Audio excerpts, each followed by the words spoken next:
Selamat datang ke channel YouTube Cikgu Ainun Semyun.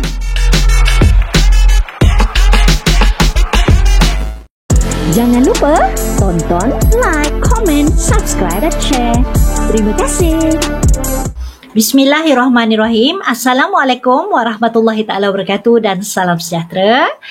Apa khabar semua? Cikgu harap semuanya dalam keadaan baik. Jadi alhamdulillah kita bertemu sekali lagi di channel YouTube Cikgu Ainun Semyun untuk meneruskan pembelajaran kita. Okey, jadi kita nak belajar apa hari ini ya? Baiklah, kepada mereka yang mungkin baru pertama kali datang ke kelas Cikgu Ainun, okey, cikgu bernama Ainun binti Semyun, ya, merupakan guru ekonomi yang kini bertugas di SMK Karak, Bentong Pahang. Okey, jadi hari ini kita nak belajar tentang jenis pekerjaan dalam sektor ekonomi, ya. Okey, baik. Jadi tajuk ini di bawah ekonomi tingkatan 4, iaitu bab 3, wang, bank dan pendapatan individu.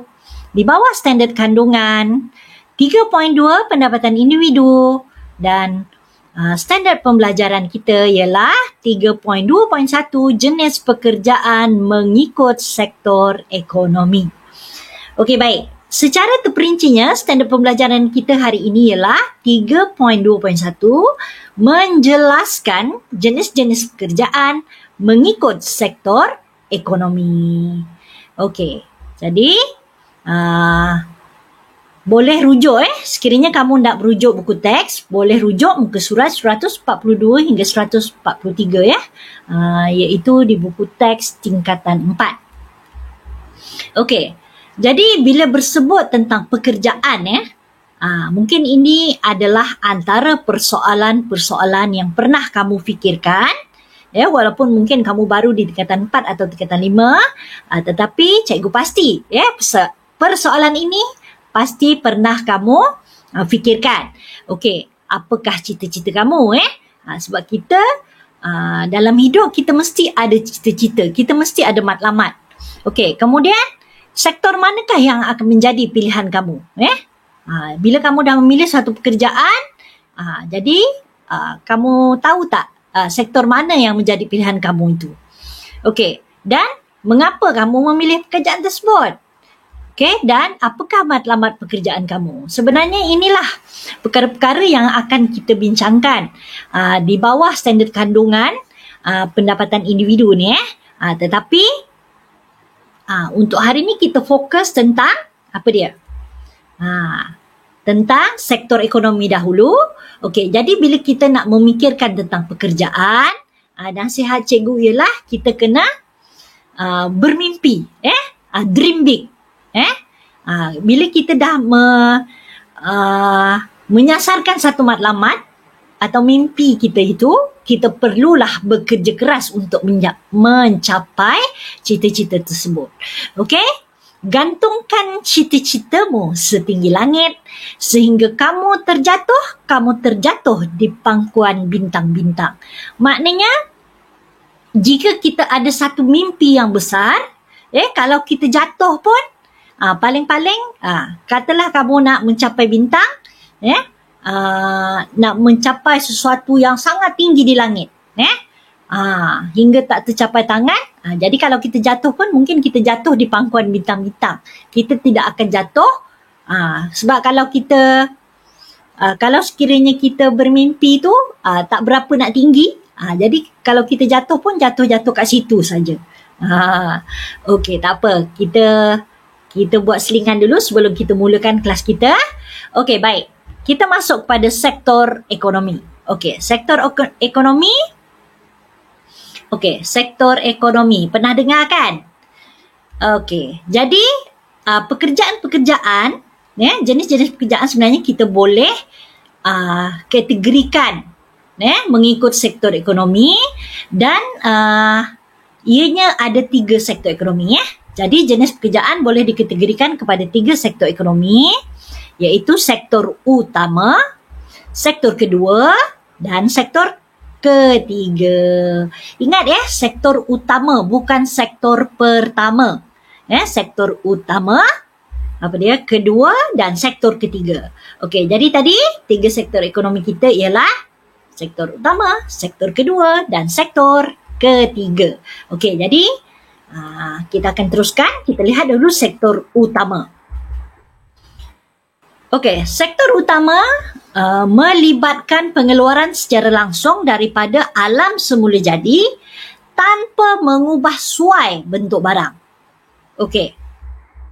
Jadi cikgu dah highlightkan di situ, maknanya pengeluaran secara langsung daripada alam semula jadi. Jadi pengeluaran secara langsung ni dia boleh apa? Yang dekat mana? Ya. Jadi kita punya tu alam semula jadi ni termasuklah sama ada dia berada di permukaan bumi, di perut bumi, di dasar laut, ya. Di dalam hutan, di atas gunung, di atas bukit, ya. Jadi maknanya sektor utama dia melibatkan pengeluaran secara langsung daripada alam semula jadi tanpa mengubah suai bentuk barang. Okey, jadi antaranya ialah tengok macam ni, kita ada sayur-sayuran kan? Tu. Ayam dengan telurnya, ya? Ataupun kita ada ikan, ada makanan-makanan laut, udang, sotong dan sebagainya. Okey. So, sektor utama sebenarnya ada 5 aktiviti yang berkaitan. Okey, yang pertama ialah penternakan, kedua perikanan, ketiga perlombongan dan kuari, keempat pertanian dan 5 perhutanan. Jadi kalau kamu lihat ini, dia memang berkaitan dengan alam semula jadi. Okey? Baik, kita tengok contoh dia. Ini aktiviti sektor utama. Okey, yang pertama cikgu sebutkan tadi penternakan. Okey? Kita ada peternakan, kemudian kita ada perikanan. Okey, seterusnya kita ada perlombongan dan kuari. Kemudian kita ada pertanian dan juga perhutanan. Ya. Okey. Jadi, sektor utama ni boleh kita agih kepada 2 . Maknanya yang pertama mengeluarkan bahan mentah seperti kayu balak, kelapa sawit, susu getah, boksit dan biji timah. Okey. Dan yang kedua pula menghasilkan barang makanan, seperti sayur-sayuran, buah-buahan dan juga hasil ternakan. Okey. Jadi contoh pekerjaan yang berkait dengan sektor utama ialah seperti petani, nelayan dan pembalak. Jadi kalau kamu perhatikan contoh pekerjaan tadi berkait dengan aktiviti-aktiviti yang telah disebutkan sebentar tadi. Okey, kita cuba tengok contoh lagi. Jadi ini contoh hasil bahan mentah melalui sektor utama. Okey, so kita akan dapat kayu balak. Apa lagi? Kelapa sawit kan? Kemudian kita ada susu getah. Kemudian dari segi pelombongan kita ada apa? Contohnya boksit dan juga biji timah. Kalau kayu balak tadi daripada aktiviti perhutanan. Okey, kelapa sawit, susu getah ni semua daripada aktiviti pertanian. Boksit dan juga biji timah daripada aktiviti perlombongan. Contohnya jadi kalau contoh hasil barang makanan pula, kita ada ni dari hasil pertanian, kita ada sayur-sayuran, kemudian kita ada buah-buahan, semua ni adalah barang makanan kita. Kemudian kita ada padi, kemudian dijadikan beras tu kan. Okey, kemudian kita ada ikan, okey, hasil laut lah, okey, dan juga apa dia? Ayam dan daging daripada penternakan. Okey, jadi ini antara dia. Jadi tadi yang pertama kita dapat bahan mentah, yang kedua kita dapat hasil barang makanan. Okey, apa pula contoh pekerjaan sektor utama? Jadi semua mungkin dah faham, jadi mudah. Okey, contohnya tadi kita ada bidang penternakan, kita ada penternak lah. Contoh kat sini penternak ayam. Kemudian kalau perikanan tadi mestilah nelayan, nelayan yang turun ke laut menangkap ikan. Kemudian kita ada juga kat sini pelombong contohnya. Okey, dan juga apa dia? Nampak sawah tu kan? Petani dan contoh kat sini orang tengah potong balak Dari segi perhutanan tadi, so ini kita panggil pembalak. Okey. Jadi ini antara contoh-contoh pekerjaan sektor utama. Jadi cikgu harap kamu boleh kaitkan daripada aktiviti tadi dia akan mewujudkan beberapa peluang-peluang pekerjaan lah dalam sektor utama. Okey. So kita ada 3 sektor tadi kan, sektor utama, kedua dan ketiga. Jadi kita sudah selesai dengan sektor utama. Sekarang kita beralih kepada sektor kedua. Okey, sektor kedua pula melibatkan aktiviti pemprosesan bahan mentah kepada barang separuh siap dan barang siap. Okey, jadi dia melibatkan apa tadi? Aktiviti pemprosesan bahan mentah. Kalau kamu masih ingat tadi, di sektor utama untuk mendapatkan bahan mentah kan? Okey, pada sektor kedua ni, bahan mentah yang dapat daripada sektor utama akan diproses pula menjadi barang separuh siap atau barang siap. Okey, contohnya dekat sini, tadi kayu balak kan? Kayu balak tu telah diproses menjadi papan ataupun menjadi perabot dan sebagainya. Okey? Dan papan dan sebagainya, kayu-kayu yang telah diproses tadi, kemudian digunakan pula untuk membina barang siap, iaitu mungkin membina bangunan. Sebab kalau tadi papan ni dia separuh siap lah, sebab dia kena proses pula untuk boleh digunakan untuk membuat rumah, bangunan dan sebagainya. Okey? Dan begitu juga contohnya kat sini kita ada ini adalah kilang kereta dia pasang kan, berpemasangan, dia tak lengkap lagi. Jadi separuh siap sampailah satu proses hingga habis selesai proses itu, pada akhirnya kita akan dapat sebuah kereta yang dah siap untuk digunakan. Okey, jadi kita tengok tadi sektor kedua ni sebenarnya kita boleh bagi kepada 2 aktiviti utama lah ya. Jadi yang pertama perkilangan, juga dikenali sebagai pembuatan, dan yang kedua pembinaan. Okey, jadi kalau kamu rujuk pada buku teks, perkataan yang digunakan adalah perkilangan perkilangan dan pembinaan. Okey, jadi kita lihat aktiviti sektor kedua ni mudah saja, ada 2 saja aktiviti utama kat sini cikgu beri contoh, ini kilang sebuah kilang menjahit pakaian. Okey, kemudian kita ada kilang pemasangan kereta, juga perkilangan di bawah perkilangan. Kemudian dekat sini cikgu bagi contoh pembinaan sebuah jambatan. Okey, so ini masuk kategori aktiviti pembinaan lah ya. Dan yang ini juga pembinaan bangunan. Okey, jadi bermakna sektor kedua tadi bila merujuk kepada perkilangan, aktiviti perkilangan utama di Malaysia melibatkan elektrik dan elektronik, kemudian pengeluaran perabot serta tekstil dan pakaian. Jadi kita ada banyak kilang-kilang utama di Malaysia, dia terlibat dengan aktiviti ini. Okey, jadi contoh pekerjaan untuk aktiviti perkilangan ni termasuklah apa dia? Operator pengeluaran, penyelia kilang dan juga pengurus pemasaran kilang. Dan banyak lagi lah, semua berkaitan dengan kilang tadi, pembuatan dan sebagainya. Okey, seterusnya kita tengok contoh aktiviti perkilangan. Kilang elektronik yang cikgu sebutkan tadi. Apa dia lagi kita ada?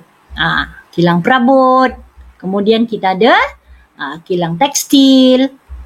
Dan contoh pekerjaan berkaitan dengan aktiviti perkilangan ini termasuklah ada apa? Operator pengeluaran, kemudian kita ada siapa? Penyelia kilang dan juga pengurus kilang. Ini yang berkaitan lah. Jadi kalau ada berkaitan dengan kilang itu, mungkin dia ada juga jurutera. Jurutera kilang dia akan masuk dalam sektor kedua. Okey. Kita tengok lagi. Okey, jadi aktiviti yang kedua dalam sektor kedua ialah aktiviti pembinaan. Jadi aktiviti pembinaan terdiri daripada pembinaan rumah kediaman, bukan kediaman, kejuruteraan awam dan juga pertukangan khas. Ya, jadi contoh pekerjaan berkaitan dengan pembinaan termasuklah buruh binaan, pelukis pelan, jurutera dan juga arkitek. Okey, baik. Kita tengok dulu contoh aktiviti pembinaan. Okey, kat sini kita ada pembinaan bangunan, kemudian pembinaan jalan raya, apa lagi? Kita ada pembinaan jambatan. Jadi apakah contoh pekerjaan berkaitan dengan aktiviti pembinaan tersebut? Okey, pertama kita ada buruh binaan, ya. Kemudian kita ada juru ukur tanah misalnya, ya. Sebab sebelum dia nak bina jalan raya tu diperlukan khidmat juru ukur tanah untuk memastikan keadaan sesuai tak sesuai dan sebagainya, ya. Okey, kemudian kita juga ada arkitek, ya. Arkitek lah untuk memastikan struktur binaan dan sebagainya bersesuaian. Dan ada lagi beberapa contoh-contoh pekerjaan berkaitan, mungkin jurutera, ya. Yang orang yang bawa steamroll dan sebagainya, dia juga berkaitan, ada banyak. Okey, jadi apa-apa sahaja yang berkaitan dengan perkilangan dengan pembinaan, jadi jenis-jenis pekerjaan itu akan masuk kepada sektor kedua. Okey? Terlibat dalam aktiviti perkilangan dan juga aktiviti pembinaan. Okey. So tadi kita sudah bincangkan sektor utama, sektor kedua, ya. Jadi sektor utama telah selesai, sektor kedua juga telah selesai. Sekarang kita akan beralih kepada sektor ketiga, sektor yang terakhir. Okey, untuk sektor ketiga ialah menyediakan perkhidmatan seperti pendidikan, pengangkutan, perbankan, kesihatan dan juga insurans. Okey, bermakna sektor ketiga ni merupakan apa? Merupakan sektor yang berkaitan dengan perkhidmatan. Perkhidmatan maknanya bukan barang nampak, bukan produk. Bukan produk nampak, tetapi dia adalah melibatkan perkhidmatan. Secara ringkasnya, sektor ketiga ini sebenarnya apa dia? Sangat penting kerana ia bertindak sebagai pelengkap kepada sektor utama dan sektor kedua. Sebab kalau sektor ketiga ni tak ada, maknanya sektor utama dan sektor kedua itu mungkin lumpuh. Jadi sektor ketiga sangat penting, dia akan melengkapkan sektor utama dan sektor kedua. Kemudian jadi tadi cikgu dah sebutkan dia menyediakan perkhidmatan seperti pendidikan, pengangkutan, perbankan, kesihatan dan juga insurans. Okey? Jadi kat sini kita ada perbankan, kemudian kita ada perkhidmatan kesihatan dan juga mungkin pendidikan. Ya. Okey, kita tengok lebih lanjut lagi. Sektor ketiga, sesuai dengan ketiga, terdapat 3 jenis perkhidmatan utama iaitu perkhidmatan pengeluar, perkhidmatan awam dan perkhidmatan lain. Okey, kita lihat dahulu aktiviti yang berkait dengan aktiviti perkhidmatan pengeluar. Okey, so kita ada perbankan, kemudian kita ada insurans, kita ada apa dia? Gudang dan store, store dan gudang, kemudian pengiklanan dan juga pengangkutan logistik lah, sebab ini berkaitan dengan pengeluar lah, Okey, mereka nak hantar barang, nak hantar ke store dan sebagainya. Okey, kemudian kita tengok pula aktiviti perkhidmatan awam. Okey, jadi perkhidmatan awam ni, kalau sebut perkhidmatan awam, ramai dah faham bahawa dia berkaitan dengan perkhidmatan yang disediakan oleh kerajaan. Okey, jadi kita ada kesihatan, hospital lah, hospital kerajaan. Kemudian kita ada perkhidmatan tentera, ketenteraan. Kemudian kita ada pendidikan, sekolah-sekolah kerajaan semua. Kemudian kita ada polis, Polis Diraja Malaysia yang menjaga keamanan negara, Okey, kemudian kita ada juga bomba dan penyelamat. Ya. Jadi mereka-mereka ini terlibat dengan aktiviti perkhidmatan awam. Okey. Jadi kalau kamu lihat dia berkaitan dengan perkhidmatan yang disediakan oleh kerajaan. Okey. Kemudian kita ada aktiviti perkhidmatan lain. Ini termasuklah seperti apa? Perkhidmatan hotel, kemudian restoran, kemudian mungkin kita ada taman hiburan, fun fair dan sebagainya, taman rekreasi, okay, kemudian ada mungkin butik pengantin, dan juga contoh kat sini ada salon, okey.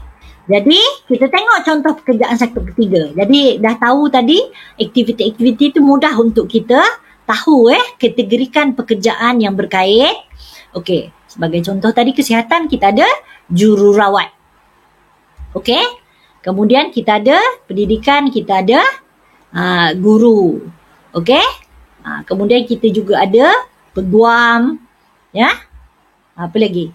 Kat sini kita ada pegawai penjara.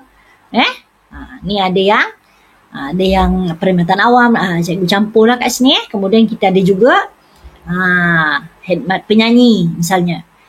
Kita contoh lagi sebab sektor ketiga ni banyak, dia lebih luas. Dan cikgu percaya ramai antara kamu berminat dengan sektor ketiga, sektor perkhidmatan. Okey, contohnya apa? Yang paling popular ni, antara yang paling popular okey, penghantar makanan misalnya. Kemudian mungkin ada yang berminat dan berbakat boleh jadi pembaca berita, pembaca berita TV lah. Okey, kalau radio tak nampak muka kan. Okey. Kemudian kita ada salesman, jurujual kereta dan sebagainya. Okey. Kemudian nak up lagi, boleh jadi pengurus bank. Kan? Kalau kamu berminat yang beruniform, mungkin kamu boleh jadi polis trafik. Okey? Okey, jadi itu antara contoh-contoh pekerjaan sektor ketiga. Okey, jadi tadi sektor utama, sektor kedua dan sektor ketiga kita dah bincang. Okey, sektor utama selesai, sektor kedua pun juga telah selesai. Okey, sektor ketiga selesai. Okey, alhamdulillah. So, okey, secara ringkasnya jenis-jenis pekerjaan mengikut sektor cikgu dah beri ringkasan di sini. Jadi sektor utama tadi maksud dia melibatkan pengeluaran secara langsung daripada alam semula jadi tanpa mengubah suai bentuk barang. Maknanya dia merujuk kepada aktiviti peringkat awal. Jadi mengeluarkan bahan mentah seperti kayu balak, kelapa sawit, biji timah dan petroleum. Okey, jadi aktiviti ataupun aktiviti yang terlibat ialah pertanian, perikanan, penternakan, perhutanan, perlombongan dan kuari. Jadi daripada aktiviti ni kita boleh keluarkan contoh-contoh pekerjaan. Kat sini cikgu bagi petani dan nelayan. Tapi kamu boleh lihat balik kepada aktiviti tadi. Kalau penternakan mungkin dia peternak ikan air tawar. Okey, ataupun penternak kambing misalnya. Okey, dan perlombongan mungkin lombong emas, lombong biji timah dan sebagainya. Okey, jadi itu sektor utama. Ingat, sektor utama pengeluaran secara langsung daripada alam semula jadi. Okey, kemudian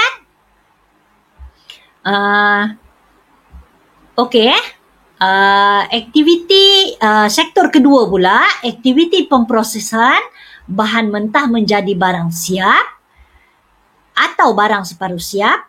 Contohnya kayu balak diproses menjadi papan lapis. Okey? Jadi tadi pada sektor utama kita dapat kayu balak. Kayu balak itu seperti yang cikgu dah sebut tadi, diproses mungkin jadi papan lapis, mungkin jadi plywood dan sebagainya. Dan juga kemudian jadi diproses pula jadi perabot, jadi rumah dan sebagainya. Jadi aktiviti yang terlibat dalam sektor kedua ada dua, iaitu pembuatan atau perkilangan dan pembinaan. Jadi contohnya kat sini ada rumah kediaman, ataupun bangunan, benteng jembatan, jalan raya, cikgu dah beri contoh tadi. Dan contoh pekerjaan berkaitan sektor kedua ialah operator pengeluaran, jurutera dan sebagainya. Okey, dan bagi sektor ketiga ialah aktiviti yang menyediakan perkhidmatan atau menyediakan kemudahan sebagai pelengkap pada sektor utama dan sektor kedua.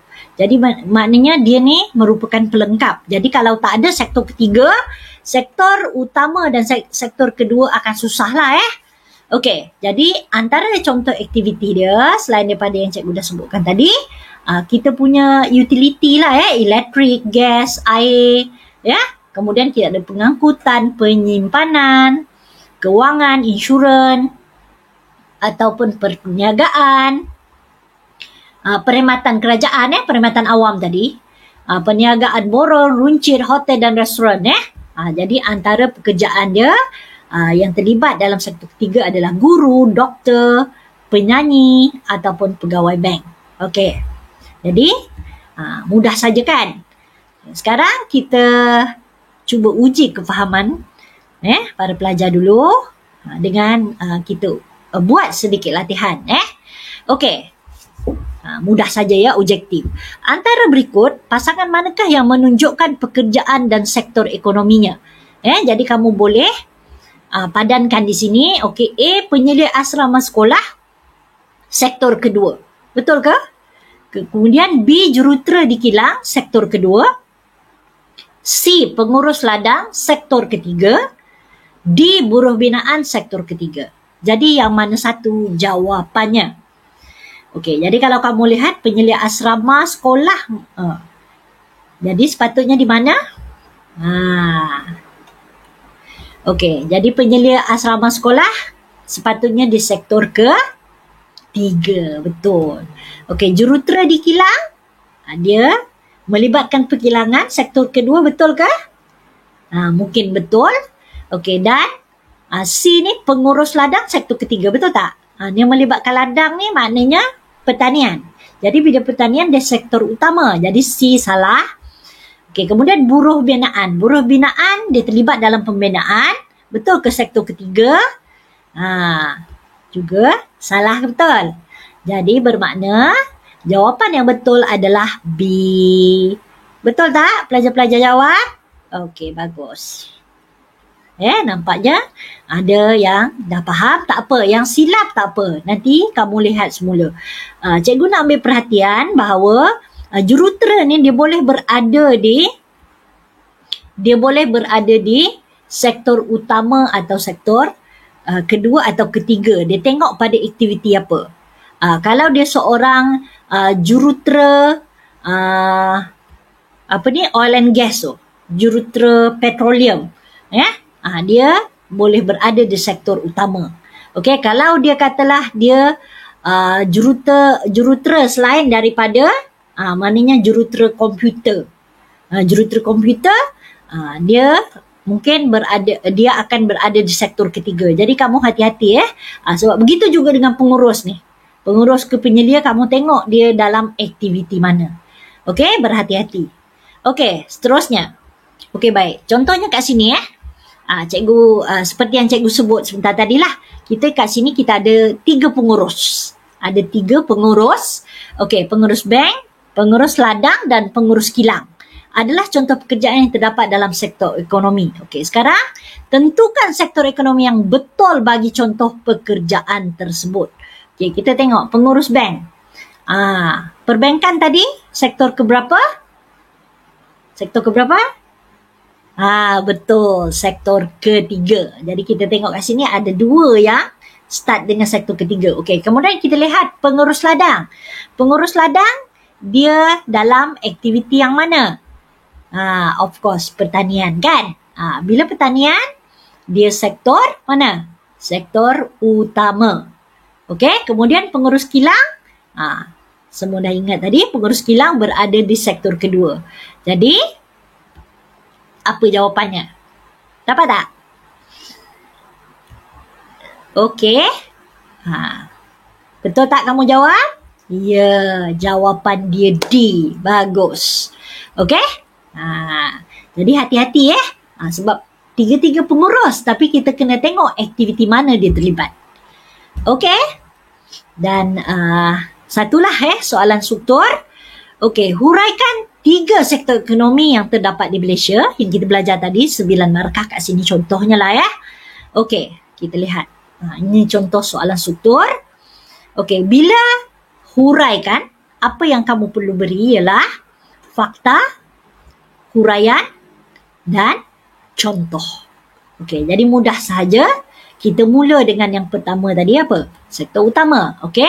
Jadi kita untuk fakta yang pertama ialah sektor utama. Apa dia? Aktiviti pengeluaran bahan mentah daripada alam semula jadi tanpa mengubah bentuk bahan seperti bidang perikanan yang melibatkan nelayan. Jadi kita ambil satu contoh aktiviti, kemudian kita terus beri contoh pekerjaan. Cantik dah. Okey, jadi ini dah dapat 3 markah. Okey, yang kedua kita bagi pula sektor kedua. Okey, aktiviti pemprosesan bahan mentah kepada barang separuh siap dan barang siap yang melibatkan perkilangan dan pembinaan seperti operator pengeluaran dan arkitek. Jadi kat sini kita cerita, huraikan tentang sektor kedua dan terus kita kait dengan aktiviti serta contoh pekerjaan. Dan yang akhir sekali adalah sektor ketiga, aktiviti yang menyediakan perkhidmatan kepada pengguna seperti pendidikan. Jadi kita beri contoh pekerjaan berkaitan dengan aktiviti pendidikan, contohnya guru dan pensyarah. Okey, so bermakna tadi huraikan, kamu perlu bagi fakta, huraian dan contoh. Okey, boleh faham ya? Okey, bagus. Alhamdulillah. Jadi pesanan cikgu,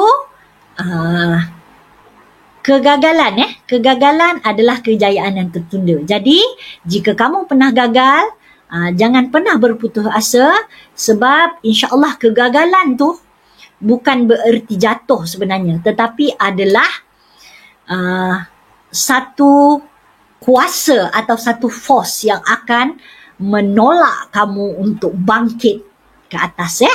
Sebab itu cikgu sebut tadi, kegagalan adalah kejayaan yang tertunda. Jadi stay positif kan.